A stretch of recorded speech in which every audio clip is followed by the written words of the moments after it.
quiero darle la bienvenida a todos por asistir a este podcast y por visualizarlo. Es nuestro primer podcast. Me presento formalmente. Mi nombre es Luis Mellado, presidente de la Asociación Colombiana de Oficiales de Cumplimiento, y estamos haciendo el lanzamiento de nuestro podcast, el cual se denomina Realidad Compliance.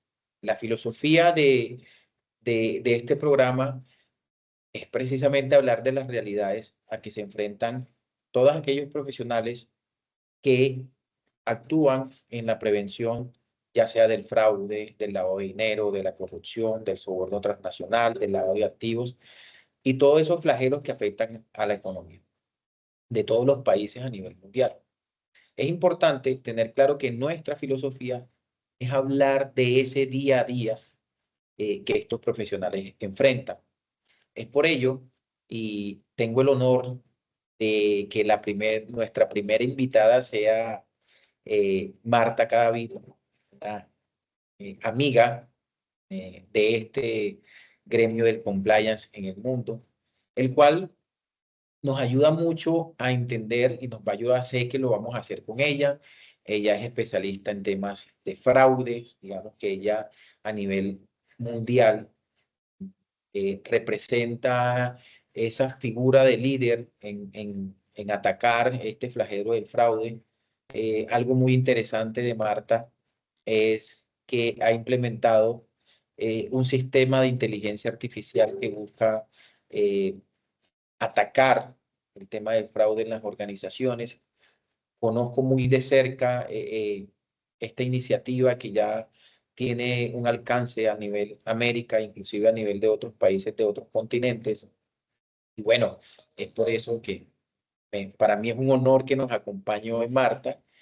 Eh, la última filosofía es que para este caso siempre realidad compliance no se preparan absolutamente nada.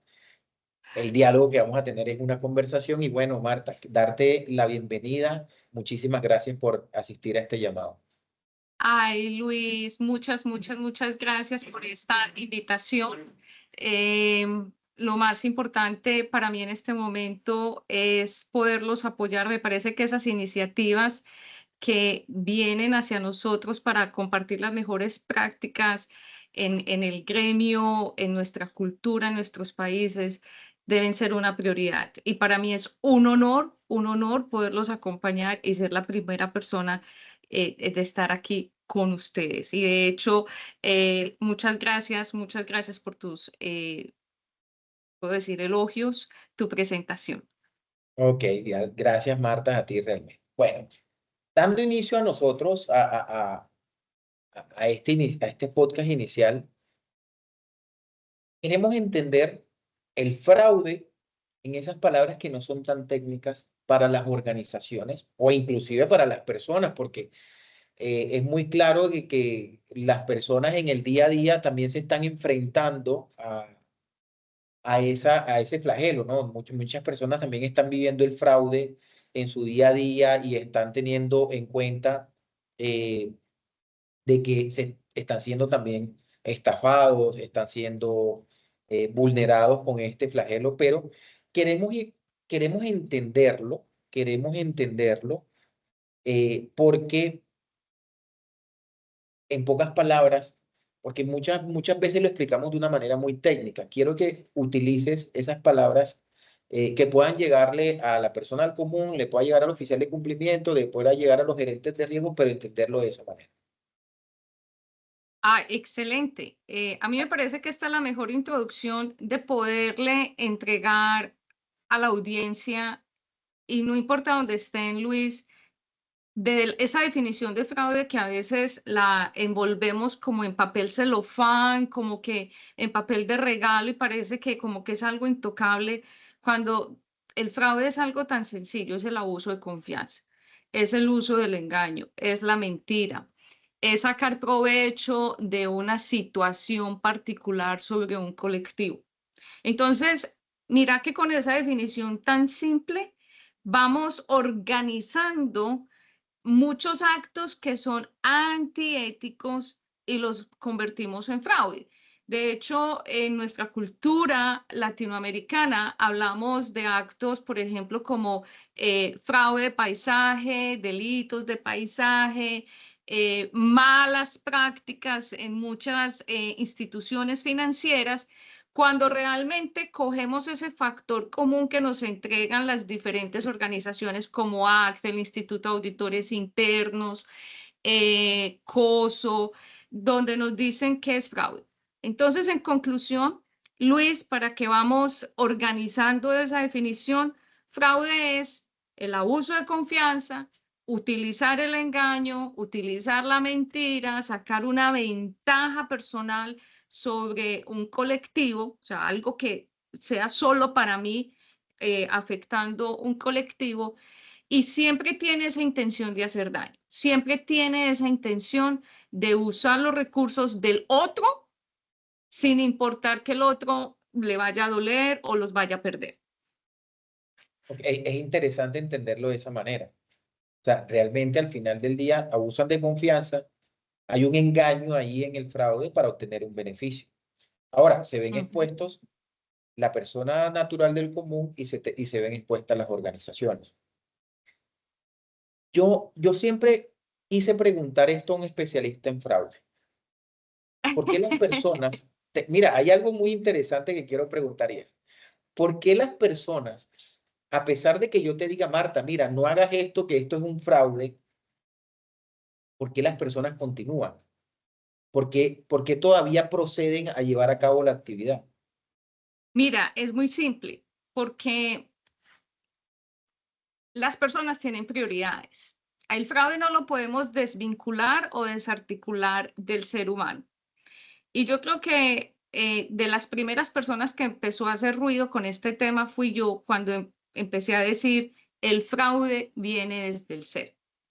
Las empresas no cometen fraude, las máquinas no cometen fraude, las personas cometemos fraude porque tenemos una necesidad, encontramos o buscamos una oportunidad o porque estamos racionalizando. Entonces ahí traemos algo que es el triángulo del fraude, que nació hace mucho tiempo, una teoría que nació por ahí como en los años 1950 con el doctor Donald Cressy. Él empezó a estudiar por qué la gente, siendo buenas personas, habían cometido fraude y llegó a esa teoría de la gente comete fraude porque tiene unas presiones, tiene unas necesidades, hay unas oportunidades y piensan que aun siendo buenas personas, se merecen lo que está pasando. Entonces, hoy nosotros podemos ser muy buenas personas, no decir yo jamás cometería fraude, pero justo, Luis, cuando estamos en medio de una crisis, no pensamos en el otro, pensamos en nuestras prioridades. Y ahí viene otra teoría que la llamamos de ethics rule o la propensión al fraude. Y es que el 80% de la población somos propensos a cometer fraude. ¿Y eso depende de qué? Depende del momento en que nosotros estemos. Yo a veces lo digo, depende de la tormenta en la que estemos bailando. Entonces, si yo, por ejemplo, hoy estoy contigo conversando y digo, yo jamás cometería fraude, pero de pronto en un mes tengo una crisis familiar enorme y la única solución que yo veo visible a la mano es tomar los recursos de otro, lo haría. Nosotros hemos encontrado casos muy interesantes donde personas de cierto estrato naturalizan el fraude pensando que son víctimas de violencia doméstica, tienen los hijos enfermos, se les cayó la casa, tienen una tragedia familiar, pero nunca habían cometido fraude. Entonces hay que entender, Luis, que el fraude viene desde el ser.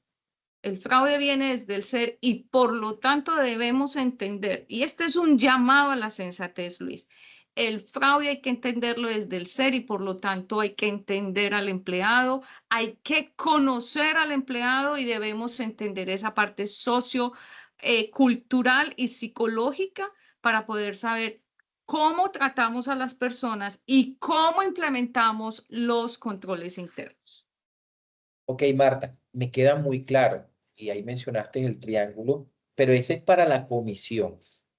Yo quiero ir un poquito más allá y, y me devuelvo un poco y es hacia la comisión, listo, definitivamente hay un raciocinio por parte de la persona, hay una presión, hay algo que lo motiva, hay una motivación, ¿cierto? Hay una oportunidad inclusive que muchas veces es culpa de inclusive de las organizaciones en el tema de la oportunidad, al haber ausencia de controles, igual, nada justifica el tema del fraude.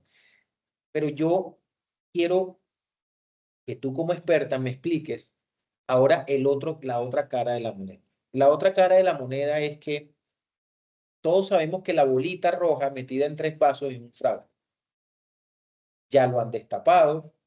La bolita, no sé si la conoces, que es una mesita donde colocan 3 vasos y colocan una bolita dentro y entonces con un juego de manos estafan a las personas. Al final del día las engañan, como decíamos en la definición. El juego es un fraude. Si eso ya fue develado, ya ha sido revelado en la sociedad, si tú buscas en YouTube, te explican cómo hacer el fraude, te explican todo. Yo quiero es ver a la víctima. ¿Por qué siguen existiendo víctimas, por ejemplo, de pirámides, de esquemas de piramidales en donde te siguen estafando, de que inviertas en engaños? ¿Por qué la gente todavía cae? O sea, si ya te estoy diciendo que es un fraude, si ya hay ejemplos, mira, tomando un caso de Colombia. En Colombia hubo pirámides donde mucha gente perdieron sus viviendas, sus ahorros, y perdieron hasta lo que no tenían porque hasta se endeudaron. ¿Por qué si hoy aparece una nueva pirámide? ¿Por qué todavía hay gente dispuesta a invertir y a exponerse a ese tipo de fraudes? O sea, quiero entender, y gracias por mencionarlo, de que así como lo comete viene del ser, yo me imagino que ser víctima también vendrá del ser, de por qué yo todavía caigo en este tema. Mira, yo siempre he dicho, Luis Carlos, que en el fraude como en el amor se necesitan de dos personas. Claro, no, eso es claro.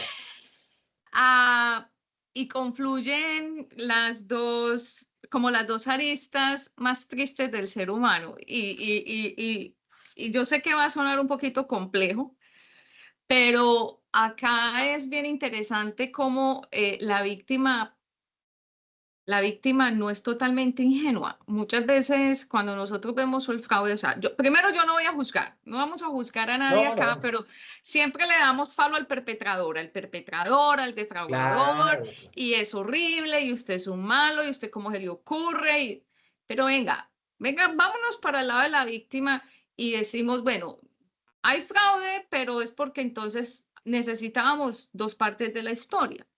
Pero sí, tiene razón, Luis. Es bien interesante cómo cuando uno analiza a las víctimas también hay factores comunes. Generalmente está esas ganas de tener más dinero, de tener más poder, el dinero fácil, es que yo no quiero trabajar mucho, entonces no quieren hacer la tarea. Y hablo en general, lo hablo en los Ponzi Scheme, que son las famosas pirámides, en el romance scam, que es cuando la gente se quiere casar con el príncipe que acaba de salir de la mina de diamantes y no sabe dónde poner los diamantes, de las personas que acaban de recibir una beca de, no sé, de la reina de la isla más pequeña del mundo y le dejaron una cantidad de dinero. Y es porque siempre estamos pensando en cómo tener dinero fácil y que nos caiga del cielo. En la vida hay que invertir, hay que generar negocios, hay que generar riqueza, pero también hay que saberlo hacer. Entonces, yo a veces digo, es un problema tal vez de dignidad, es un problema de que el otro quiere que le resuelvan los problemas. No creo que sea de pobreza física, no creo que sea de pobreza del bolsillo, de decir es que hoy no tengo sino $2, entonces me voy a ir a un Ponzi esquina a ver cómo saco la plata. No. Si usted mira las víctimas generales de ese tipo de situaciones, tenían una casa y la hipotecaron, hicieron un préstamo y lo pusieron en la pirámide. O sea, generalmente las víctimas de ese tipo de esquemas no son personas que están en la calle sin dinero. Ustedes, o sea, piensa en eso. porque esas personas no tienen de dónde coger. Son personas que dicen, yo me quiero pensionar lo antes posible, entonces me están diciendo que esto me va a dar mucha plata, lo voy a hacer. Entonces, generalmente es porque quieren más, quieren mucho más con poco conocimiento y porque quieren que les resuelvan los problemas. Obviamente uno no va a pasar por encima de la dignidad de una víctima, uno no le va a decir es su culpa, quién lo mandó a hacer esto, no, porque parte de ser investigador de fraudes y ya estar en este lado como tú estás, es ayudarle a la víctima a construir su dignidad, porque ya es suficiente con la humillación que tienen. De hecho, cuando una persona pierde dinero en una pirámide, o sea, en una pirámide, en un esquema de romance, con estos scammers, a ellos les da mucha pena hablar de ese tema. O sea, por ejemplo, decir si yo soy víctima de una pirámide, uno mismo le dice, pero tú sabías que era una pirámide. Entonces, aparte de que se pierde la dignidad y se pierde el dinero, mucha gente pierde las ganas de vivir.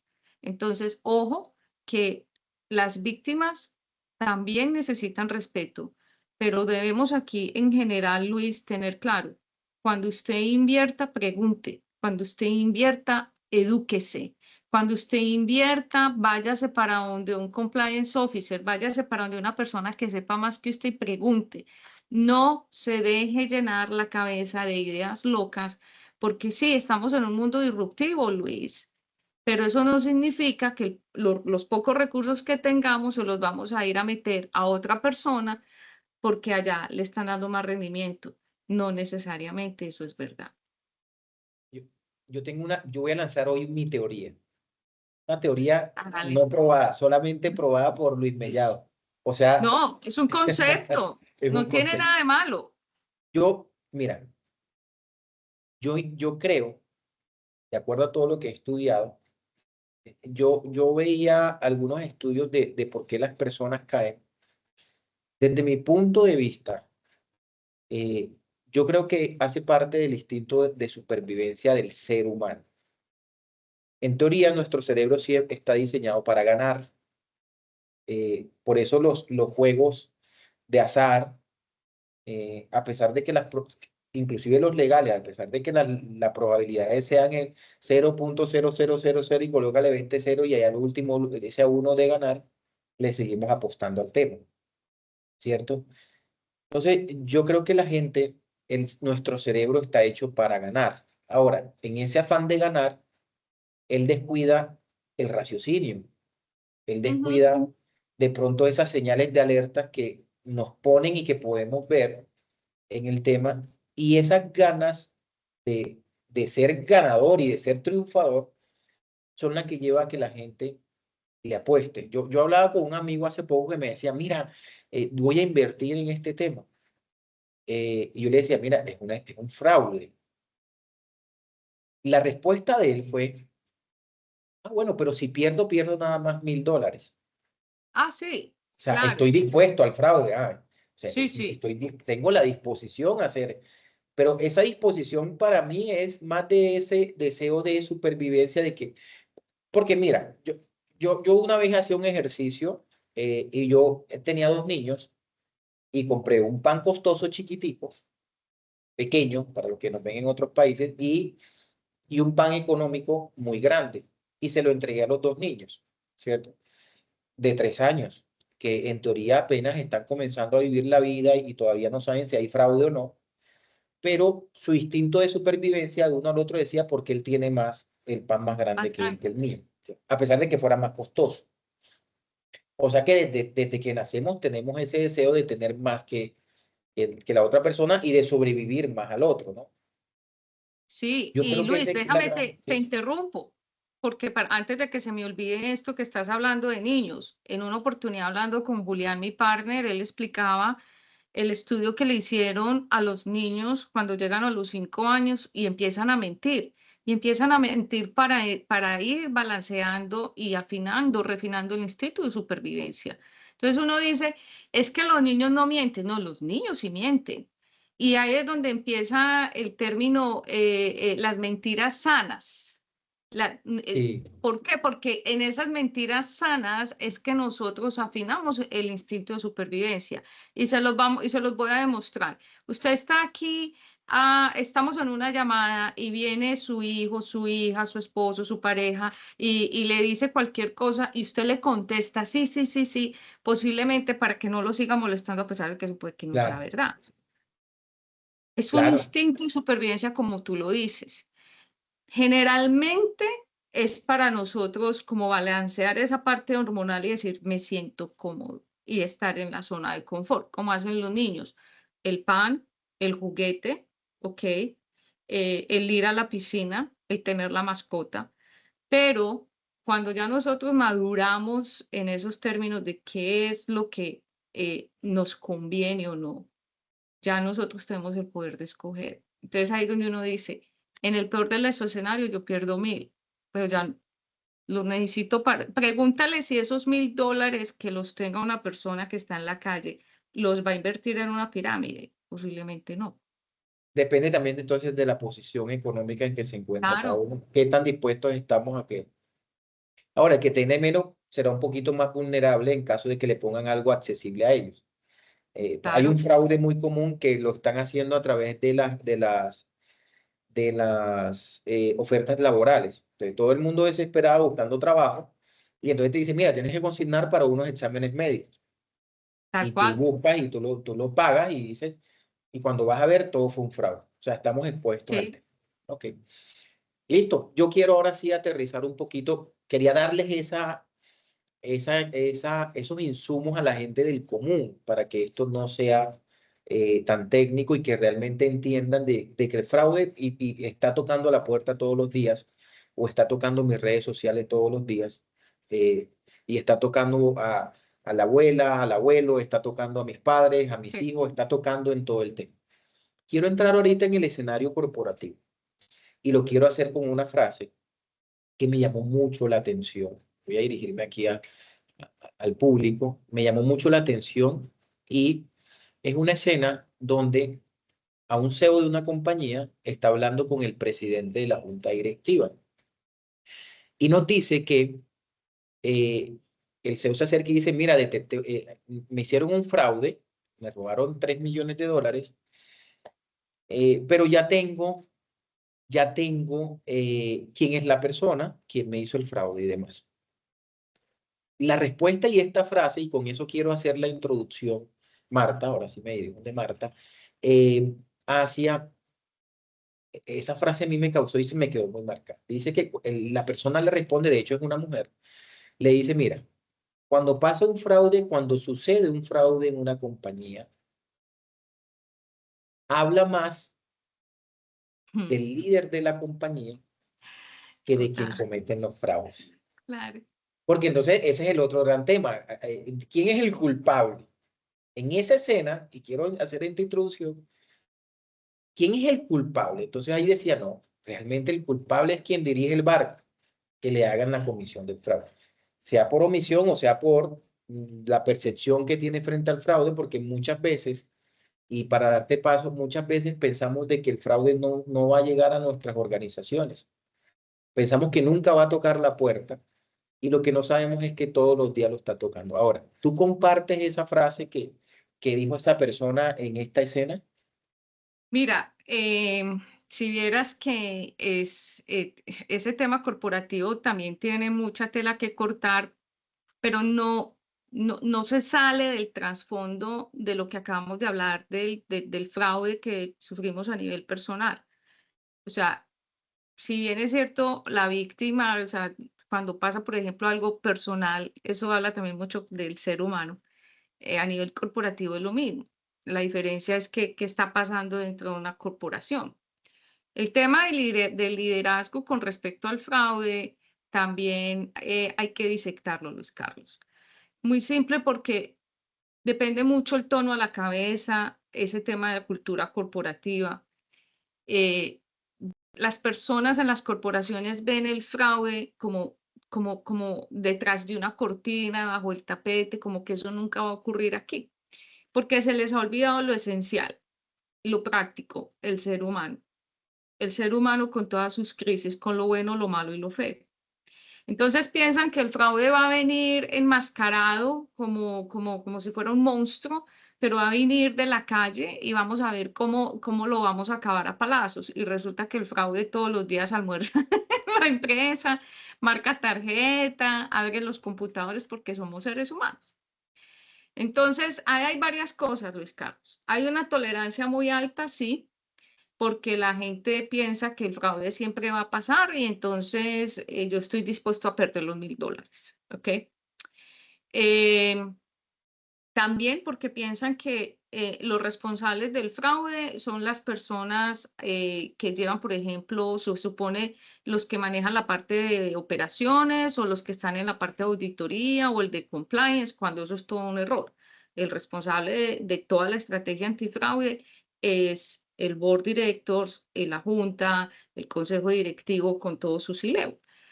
Y entonces, mira, ¿cómo así que ellos son los responsables? Ah, sí, ellos son los responsables. Si ahí no hay tono a la cabeza, de ahí para abajo, nada va a funcionar. Y ese es el primer error, porque creemos que es el auditor, a veces no, el investigador el que tiene que empujarnos. Es más, hay empresas a esta altura que no tienen una estrategia antifraude. No existe.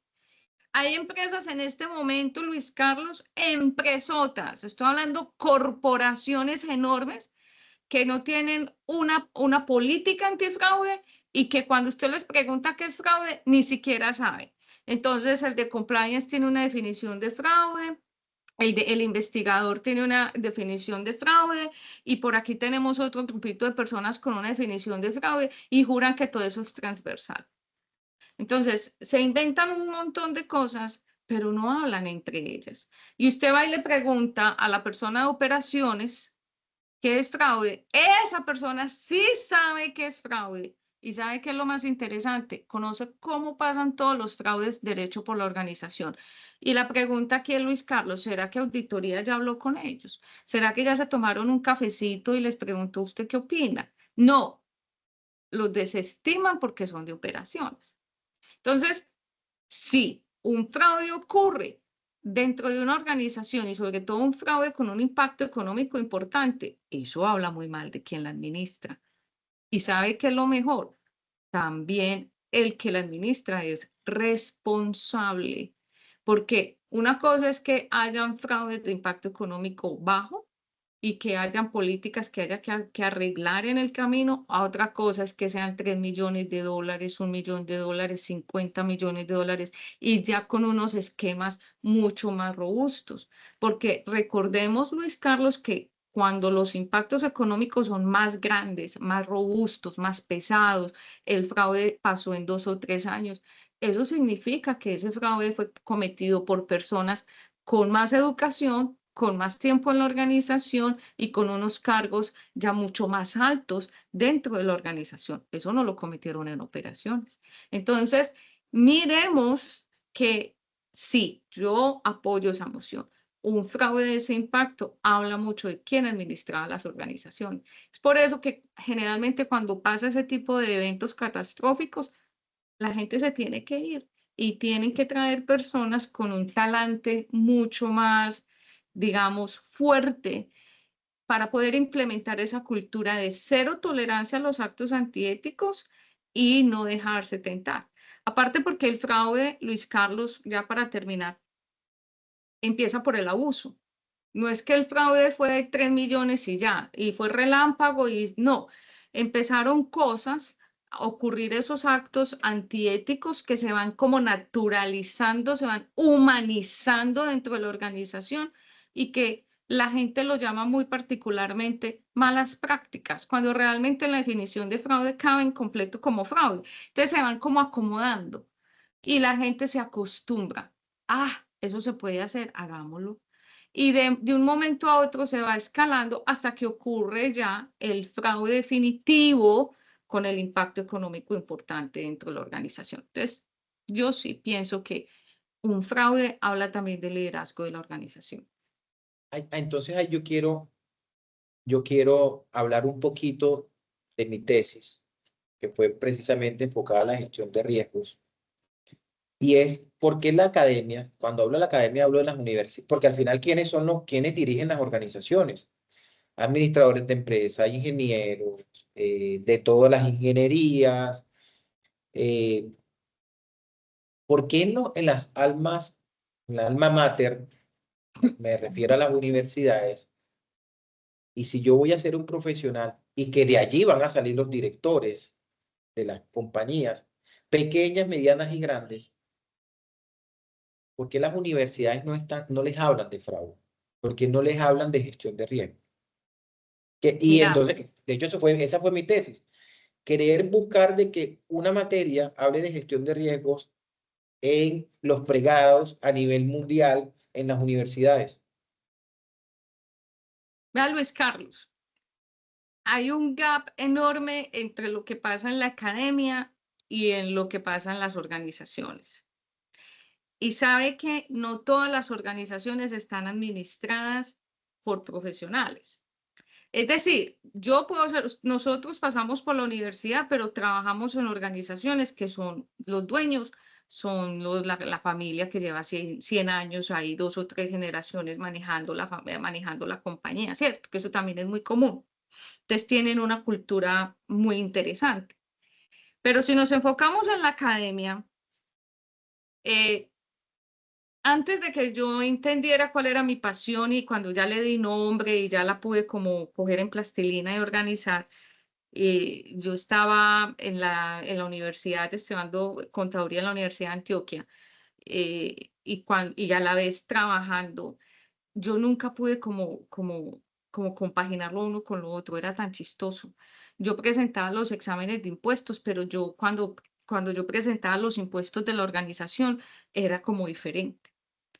Y no porque estuviera haciendo las cosas mal, sino que es que siempre ha habido ese gap, como esa brecha. Entonces, cuando ya hablamos del mundo real, sale la persona de un grado como de contaduría, administrador, con todas sus notas espectaculares y llega al mundo real, a la selva de cemento, y a esa persona le toca prácticamente reaprender todo lo que pasa en una organización, porque todo pasa diferente. Entonces, aquí el llamado es, señor universidad, ¿usted en qué mundo vive? ¿Usted qué gente está preparando? Porque ese muchacho sale de los 22, 23, 25 años de la universidad y le toca reaprender un montón de cosas, entre ellos el tema de riesgos. Yo vi 2 clases de auditoría, o sea, auditoría 1, auditoría 2 cuando estaba en la Universidad de Antioquia. ¿Usted cree que yo me acuerdo de ese tema? No. ¿Usted cree que yo escuché la palabra fraude en esas? No. Mucho menos lavado de dinero. Claro, pues hace muchos años también, pues, pero el cuento está es que no ha cambiado. Y no ha cambiado, claro. No ha cambiado. Entonces, ¿qué es lo que pasa? El muchacho sale del pregrado, contador, administrador de empresas, ingeniero, lo que sea. Y para poder estar al día en eso que estamos hablando, una maestría. Entonces se los volvió, voy a de pronto ser muy Aquí parca es en sin esto. censura. Aquí somos sin Sí. Ah, censura. no, se volvió un negocio. Enseñemos mal el pregrado, que lo que no enseñamos ahí lo corregimos con la maestría. Cuando al contrario, si estos son los riesgos que tenemos que ver en las carreras, en las organizaciones, enséñalo desde el primer día. Fraude 1, fraude 2, lavado de dinero 1, lavado de dinero 2, todo el tema de corrupción. La parte ética. La parte ética es supremamente importante. A mí que me enseñaron la parte ética, además que fue un profesor excepcional, la parte conceptual filosófica. ¿Yo me acuerdo de eso? No. Pero hoy en día que estoy en una negociación con un cliente, yo tengo que poner mi parte ética y decir, ¿voy o no voy con este cliente? Entonces, mire que los muchachos hoy en día salen a dirimir un montón de conceptos en la calle sin ninguna instrucción con respecto a la parte ética o al menos de integridad de decir, esto, ¿cómo así que yo tengo que pagar impuestos por esto si esto no es real? ¿Cómo es que yo tengo que hacer el fraude aquí? No, eso está ocurriendo ahora. Entonces, mi llamado, que yo es el mismo que tú estás diciendo, es, señores universidades, mosquéense, porque la gente no está saliendo competente. Competente para escribir en un computador, sí. Para postear en social media, cosas, sí. Pero para dirimir, para poder entrar en una organización como líderes, les está faltando mucho. Está saliendo la gente en pañales. Y en este mundo que todo está pasando súper rápido, que necesitamos gente lista para tomar decisiones, yo no necesito a alguien en pañales. Pues personalmente no. Para yo terminarlo de educar y decirle esto es lo bueno y esto es lo malo, no. Pero también hay un proceso interesante, Luis Carlos, y es las familias. ¿Qué está pasando en las casas? Que también le están diciendo, lo que dejamos hacer en la casa, se lo estamos pasando a la universidad. Entonces, al niño le falta entender qué es lo bueno y lo malo, si eso existe, a que la universidad lo termine de hacer. Entonces, tampoco la universidad lo está haciendo. Entonces, si un niño y una niña todo el tiempo ve que hay actos antiéticos, hay mentiras sanas, conducen el vehículo de cualquier manera, no respetan la norma, no comulgan con las regulaciones, pues ese niño se va educando de esa manera y a los 25 años que tenemos, un corrupto, un perpetrador que fue educado sin querer queriendo. Claro, Entonces, claro. el problema No, también está en casa. totalmente de acuerdo. Quiero devolverme un poquito para hacer un aporte también a las organizaciones. Ahorita se menciona, yo voy a poner una imagen, no sé si la has visto, que fueron los tres Spider-Man, cuando se juntan Ay, en un sí. multiverso donde cada uno se señala para ver quién es quién. Creo que lo mismo está sucediendo, como que, hey, tú eres tú y ¿quién es? Creo que lo mismo está sucediendo en el momento en que las organizaciones quieren asignar la responsabilidad del fraude dentro de la organización. Entonces, en Sí, esos tres Spider-Man está el oficial, el compliance officer o el oficial de cumplimiento, está auditoría interna y el revisor fiscal, puede sí. ser. Y entonces, se está generando ahí una brecha grande eh, entre cada uno el tema y el fraude sigue carcomiendo a la organización. Sí, Sigue sí, rompiendo sí. la piñata. Sigue rompiendo la piñata y sigue con el tema. Y, y entonces, ahí la gran pregunta es, ¿qué deben hacer las organizaciones? Mira, sin pensar en un sistema robusto, pero sin una estrategia, pues yo puedo tener mi Sí. estrategia, yo puedo tener una estrategia, La es más, política.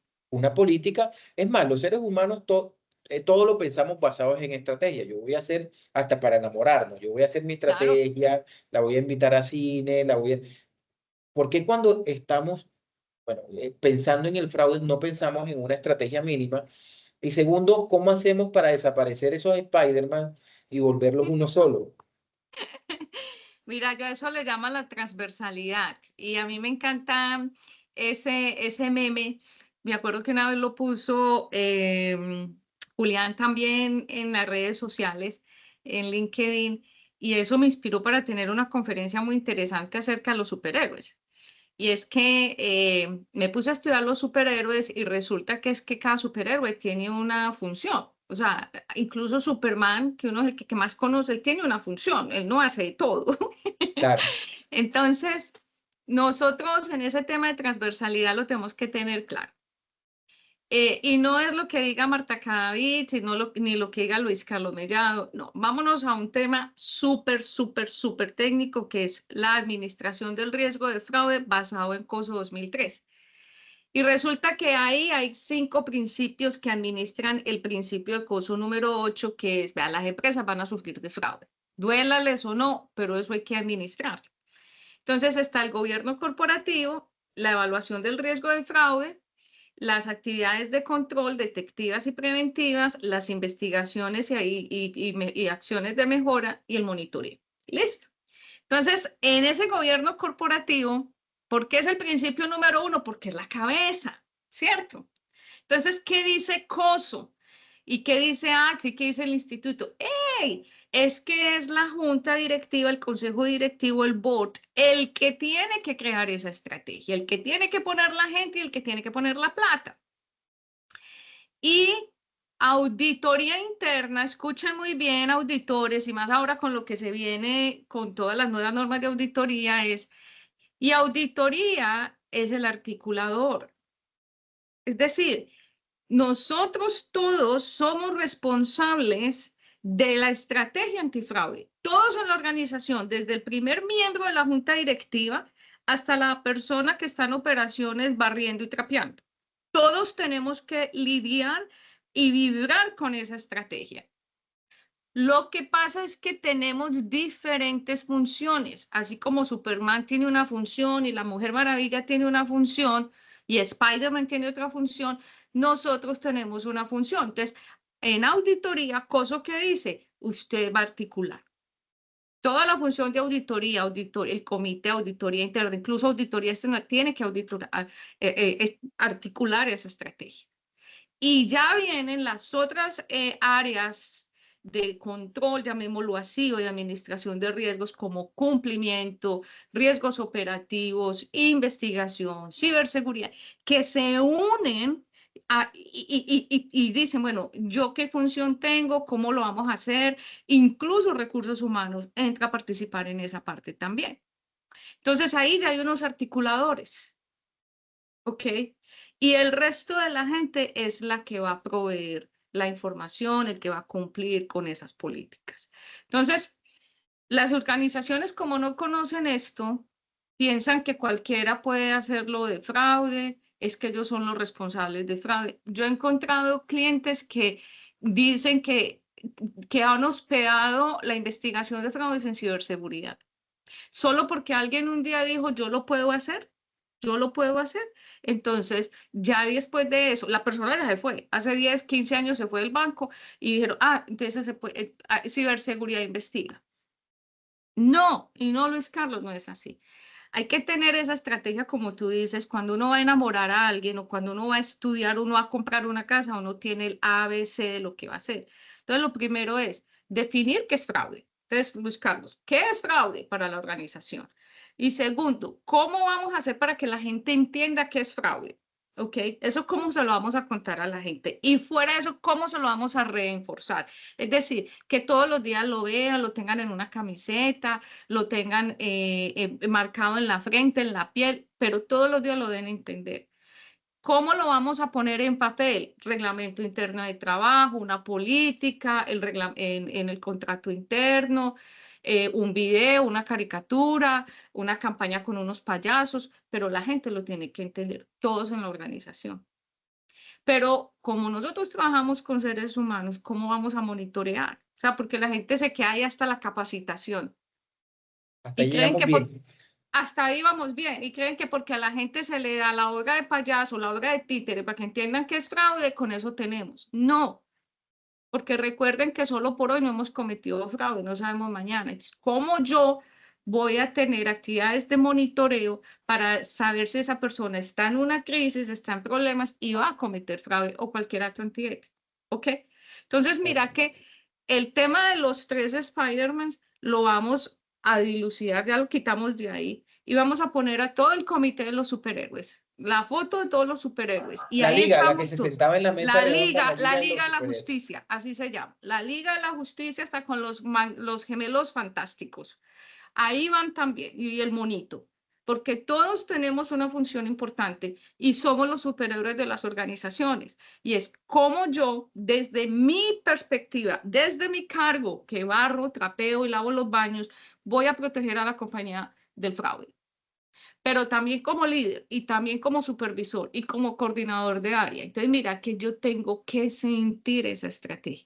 Y Luis Carlos, no necesitamos nada del otro mundo. Pues tampoco esto es de millones de dólares. Es tener un comité y decir, a ver, tareas simples, ¿qué es fraude? ¿Cómo lo vamos a contar? ¿Cada cuánto lo vamos a hacer? Y si no tienen alguien que les ayude a articular esto, contraten una persona que les dé el derrotero, les ayude a coordinar las actividades, nombran un comité de antifraude y que ese comité ya se vaya solito dirimiendo esas situaciones. Obviamente también tienen que articular el monitoreo, la línea ética, otras actividades que están ahí pegadas. Pero eso no vale millones de dólares, no es costoso y eso también demuestra el tono a la cabeza de la organización. Entonces, la estrategia es transversal con el tono a la cabeza, ¿ok? El empuje en el medio y el zumbido en el piso. en ese orden de ideas, yo quiero que las empresas, pienso yo, que las empresas deben de, el primer paso para aterrizarlo un poco a todo tipo de organización, es que las organizaciones, y con esto me refiero a las personas, metan en sus actividades el pensar en fraude. Es que ese es el gran problema, que yo no pienso en el fraude. Y yo pienso en el fraude cuando ya me sucedió. Pero antes no lo visualizo, no lo tengo en el foco. Yo pienso que puede, mire, coloquen un letrero diciendo aquí puede pasar un fraude. O sea, es lo primero que debemos hacer, porque si yo no lo tengo en mi radar como líder de organización, si yo no lo tengo en el radar como gerente de área, sencillamente en mi marco de actividades, pues nunca voy a pensar en él. Si ni siquiera hago una reunión al mes, si ni siquiera es dar ese paso en que hace parte del negocio. O sea, es decir, el fraude hace parte del negocio, como son los impuestos, como son las pérdidas operacionales y no operacionales. Debemos de meterlo en el core del negocio. Hace parte, aunque pensemos que no. Es que mira que como nosotros trabajamos con seres humanos y el fraude viene desde el ser, pues lo tenemos que tener como parte de los riesgos, pero no porque es que el fraude aparezca como por arte de magia, no, es porque la gente trabaja en la organización. Eh, Eso lo aprendí ya el año pasado con todo este tema que nosotros hemos desarrollado, pero sin querer queriendo, nosotros no sabíamos cómo se llamaba. Eso se llama Behavioral Compliance o el riesgo del ser humano, el riesgo de fraude del ser humano. Pero entonces fue muy chistoso cuando me di cuenta de eso. Yo dije, chanfle, yo ya había hecho esto antes. Y es hace muchos años en Colombia, yo trabajé en una cadena de farmacias muy grande con unos impactos de fraude bastante fuertes. Ese tipo de negocios que son retails tienen problemas de cartera, problemas de inventario, problemas de caja, y si eso no se le pone la mano rapidito, pues por ahí se desangran la compañía. Entonces, no sé, puede ser parte de mi personalidad. Yo dije, chanfle, esto hay que enfrentarlo, llamarlo como es y hay que pedir ayuda, ¿cierto? Entonces uno pide ayuda a las autoridades y decirle, vengan, denme una charla de este tipo de cosas, porque uno también tiene que demostrar que la empresa está haciendo, sobre todo también para los reguladores. En fin, creé unas reuniones mensuales, unas capacitaciones mensuales con los directores de cada uno de los puntos de venta, vamos a suponer 150 personas, y yo les dije en la primera cita, les voy a enseñar a robar. La gente se incomodó montones, claro, porque es hablar de un tema como que es espinoso, es incómodo y sobre todo el tema como que fue muy dramático, pues el título, y yo, ay, a la mano de Dios. Y me paré ahí y decirle, hoy les voy a enseñar a robar. Doña Marta, ¿cómo se le ocurre? Eso aquí no pasa. Y yo, ay, Dios mío, dejen de hablar carreta. Y claro, esto llega a presidencia, presidencia me llama. Yo era el revisor fiscal. Y yo les dije, mire, estos son los porcentajes, estos son los KPIs de robo, de inventario, no sé qué. Y no importa, yo no hice caso de eso, yo tenía mi posición de revisor fiscal, podía hacer lo que yo quería. Y seguí con las charlas cada mes. Y en la tercera sucedió la magia. Doña Marta, usted está en la oficina. Sí, señora, ¿por qué? Necesito hablar con usted de una cosita. Y allá llegaban y decían, es que vea, yo me acuerdo que usted nos contó en estas capacitaciones que por aquí se roban las cosas, por aquí sale el inventario, y es que imagínese que, y empezaron a contar, y empezaron a salir los esquemas de fraude.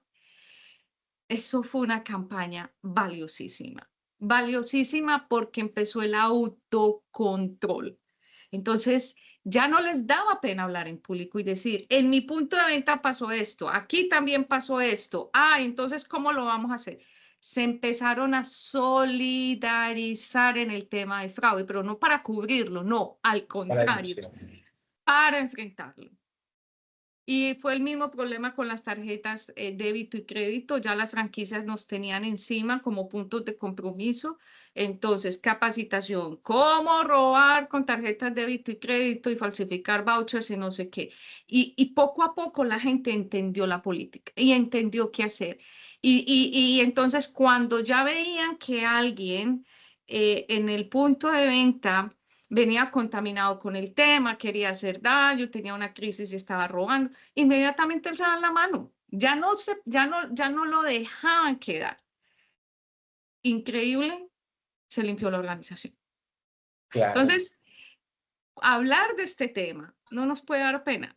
No, hay que hacerlo de manera profesional, pero tenemos que hablarlo abiertamente.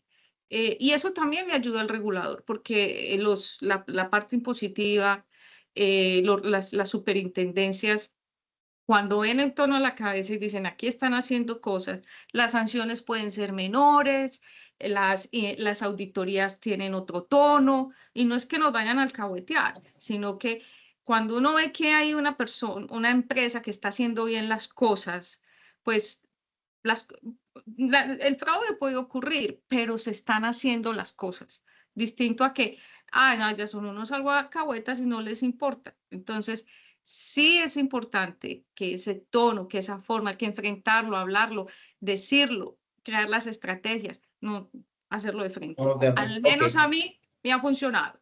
Y volvemos al génesis, al ser, fuiste al ser, Sí, fuiste a la persona, que muchas veces los expertos distan de decir, yo lo hago con controles y dejemos a las personas a un no, lado, no, el ser. O sea, esa es no, una de las grandes conclusiones para ir cerrando el tema, es el fraude nace y se previene desde el ser. sí, de Yo la creo que persona. esa puede ser, la acuñamos a él, Marta Cadavid y Luis Mellado. El fraude viene desde el ser, sí. Ok, bueno, yo no puedo cerrar este podcast, Marta, sin darte un espacio que creo que es lo más interesante. No quiere decir que no todo lo que hemos hablado es lo más interesante, es muy, muy productivo, pero sí puede ser lo más novedoso. Y es que nos cuentes de manera resumida cómo Marta Cadavid eh, está haciendo un aporte al mundo, luchando contra el fraude, sí, toca decirlo. Es que yo quiero también resaltar algo, Marta, y es que el hecho de que una persona monte una organización o una empresa para, obviamente para producir, porque igual las empresas se construyen para Claro, producir. eh, Hombre, yo no sé por qué no podemos darle el valor de que también hacen aportes a la humanidad, ¿cierto? sí. Con su organización. Y yo quiero resaltar eso. Y por eso quiero cerrar, es cómo Marta Cadavid y su organización están luchando contra el fraude a través de la inteligencia artificial. Sí. Bueno, Luis Carlos, bueno, muchas gracias y lo vamos a tratar así de resumir rápido. Y es básicamente cuando nosotros hablamos de inteligencia artificial, siempre lo vemos como muy aéreo, como alejado de nosotros, como en otro planeta. Y resulta que nosotros en nuestra organización fuimos capaces de coger esa inteligencia artificial y darle vida al triángulo del fraude, darle corazón y cerebro a ese triángulo del fraude con todos sus metamodelos para poder monitorear el comportamiento humano. Pero aquí sí quiero recalcar una cosa y es que la loca idea fue de Julián Ríos. Él es el genio. Yo llegué ahí ya para articular una estrategia y poder coger todo esto que estamos haciendo y decir para adelante. Como tú dices, es una organización, pero juntos, con todo un equipo de trabajo que hay detrás de bambalinas, sí estamos marcando la historia. Nosotros sí estamos haciendo cosas diferentes, porque no porque Marta Cadavid lo diga, es porque cada que uno habla con un prospecto que se vuelve cliente, dice, chanfle, esto no existe en otra parte, esto yo no lo conocía. Y más aún cuando cogemos esto y nos lo llevamos a esferas como Estados Unidos, como Canadá, como UK o Australia, donde expertos en el comportamiento humano, behavioral compliance, expertos en analítica, expertos en inteligencia artificial dicen, ¿y ustedes de dónde son? Entonces, nosotros, ya ahora que lo dices, a veces a uno le cuesta un poquito tragarse eso porque uno como que no lo cree. Sí estamos rompiendo como esos paradigmas de monitorear el comportamiento humano, respetando la privacidad y la dignidad del ser humano con una arquitectura totalmente disruptiva. Y sobre todo con un éxito del 100% rotundo, rotundo, porque nuestros clientes, cuando ven los reportes, cuando ven que ya no es ni siquiera prevención y detección, sino predicción, es decir, no ha pasado, no ha pasado, nos dicen, chanfle, esto es increíble. Y se quedan con nosotros. Entonces, sí, somos una empresa colombiana ya en Estados Unidos. Nuestros clientes son muy, muy grandes, pero invitamos a cualquier persona que nos contacte a través tuyo, lo podemos hacer, donde podamos enseñarles cómo lo hacemos a un costo, con una plataforma de un costo-beneficio, pero que la empresa siempre esté ganando. Eso es lo que nosotros queremos. Obviamente, somos una compañía y tenemos un grupo de consultores atrás a los que hay Claro. que darle las gracias económicamente por todo lo que hacen. Pero lo que a nosotros más nos importa es que ese cliente, cuando me llama y me dice, ay, Marta, yo sin esto ya no puedo dormir. Auditores internos latinoamericanos que me dicen, yo sin esto no puedo dormir. ¿Y sabe qué es lo mejor? Cuando dueños de organizaciones y organizaciones globales me dicen, yo por fin ya sé con quién estoy trabajando. Esa es mi satisfacción. Así que gracias, Luis Carlos, y invito todas las personas que nos quieran conocer, que nos busquen como The Fraud Explorer o No Fraud Latam. Ok, no, no, muchas gracias, Marta. Realmente ha sido un espacio eh, interesante, diferente además. O sea, Gracias. no, y te agradecemos mucho. Realmente no puedo, no, estoy seguro y lo estoy ratificando en que debemos empezar contigo para este tema. Darte muchas las gracias. En Gracias. cierres finales, señores empresarios, pensar en el ser, de que ahí nace y se consolida el fraude. Además de eso, pensar en que en mi empresa puede existir el fraude y en algún momento va a tocar la puerta, solamente que en algunas se demoran más que otros, que Sí, dependiendo qué tipo de organizaciones. Pero además también entender de que ya hay herramientas, consultores expertos, herramientas con inteligencia artificial atacando este tipo de fraude. Marta, una vez más, muchas gracias de parte de la Asociación Colombiana de Oficiales de Cumplimiento. Qué lujo tenerte gracias a aquí. ti. Sé que te vamos a volver a invitar. Sabemos que los podcasts son cortos, pero poco a poco podemos ir aportando más y Mira, esos grandes aportes a la humanidad. cuenten conmigo, yo siempre estoy disponible para compartir las mejores prácticas, contar anécdotas, ayudarlos en estos temas. Eh, yo pienso que esto es de hacer comunidad. Aquí no nos tenemos que inventar el agua caliente. Entre todos podemos contarnos las historias, porque cuando todos tenemos ese conocimiento, para el perpetrador va a ser mucho más difícil entrar a nuestras compañías. Claro. Entonces, gracias a ti por esta invitación. Te deseo, como siempre, lo mejor, porque yo sé que te va a ir muy bien con el podcast. Gracias por ese honor que me diste de ser la primera. Y a la gente, pilas, la información hay que compartirla, ¿ok? Porque otra persona está esperando esto que están escuchando hoy aquí. Gracias. Muchas gracias, Marta. Muy amable. Esperamos contar pronto nuevamente con un espacio contigo. De antemano, muchas Gracias. gracias. Hasta luego. Somos la Asociación Colombiana de Oficiales de Cumplimiento, unidos creando un futuro justo y transparente.